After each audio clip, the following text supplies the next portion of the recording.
Ռուբինյան, քանի որ արդեն ձեր տեխնոլոգիան հետ կապված որոշումը կա եւ առաջիկայում ենթադրում է խմբակցությունը նաեւ կառաջադրի, բայց չնայած դեռ չի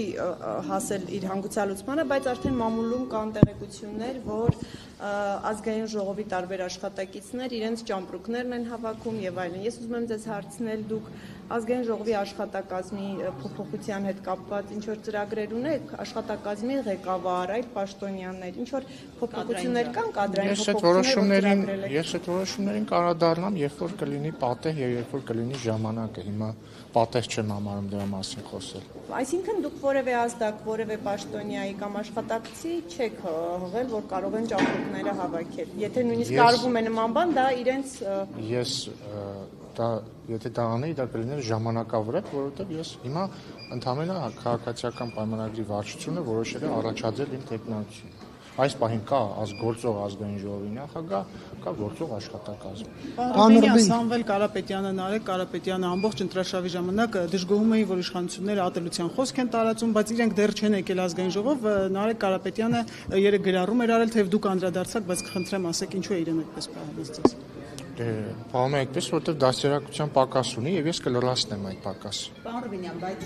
տեսակետները տեսնում եք, երբ որ ձեր տեխնոլոգիան մասին անմիջապես հայտարարվեց, քրեչի հայտարարությունից հետո շատեր այդպես տարբեր քաղաքական շրջանակներից հայտարարություն, որ ձեր ընտրվելու մեջ նաեւ Թուրքիայի մատն է խառը, այսպես ասած։ Մեկ կասեք ինչ հայտարարությունից հետո։ Քրեչի շնորհավորանքից հետո ասում են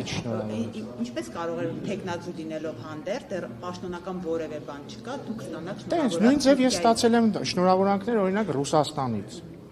եւ այլ տեղերից։ Ռուսաստանից Իմ գործընկերը ինձ գրել շնորհավորել է եւ կամ ասենք, չէ, գրել է ինձ, կամ ասենք ընտրությունների գիշերը Վրաստանի վարչապետը շնորհավորեց վարչապետ Փաշինյանին։ Ինչ Վրաստանի վարչապետի հրահանգով է վարչապետ Փաշինյանը հաղթել ընտրությունները։ Նկատի ունեմ այդ ապուշությունները իհարկե կարելի է ասել, բայց դրանք պիտի հիմք ունենան, հասկանում եք։ Ես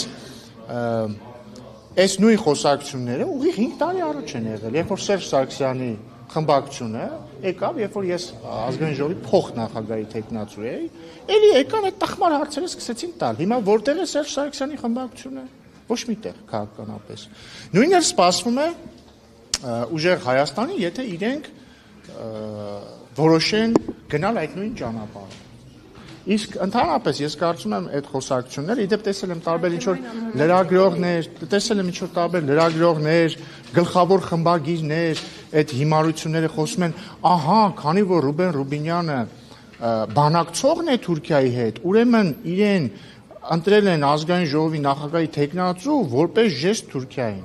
Ես ուզում եմ ձեզ նախ տեղեկացնել, որ քանի որ ես ազգային ժողովի նախագահի տեխնացու եմ ընտրվել եւ ընտրվելու դեպքում ակնհայտորեն ես չեմ շարունակելու Թուրքիայի հետ բանակցություններում Հայաստանի հատուկ ներկայացուցիչ լինել։ Հետևաբար իրենց կոնսպիրոլոգիայի մի 90%-ը միանգամից փլվում է, որ ինձ ընտրելու են ազգային ժողովի նախագահ, որպեսզի ազգային ժողովի նախագահը բանակցի Թուրքիայի հետ։ Փլվեց այդ արդեն։ Հաջորդը դա անհարգալից վերաբերմունք է Հայաստանի ժողովրդի նկատմամբ, որովհետեւ Հայաստանում բոլոր պաշտոնները միջնորդավորված, բայց ընտրվում են Հայաստանի ժողովրդի կողմից։ Հայաստանի ժողովուրդն է, որ օրինակ վարչապետ Փաշինյանին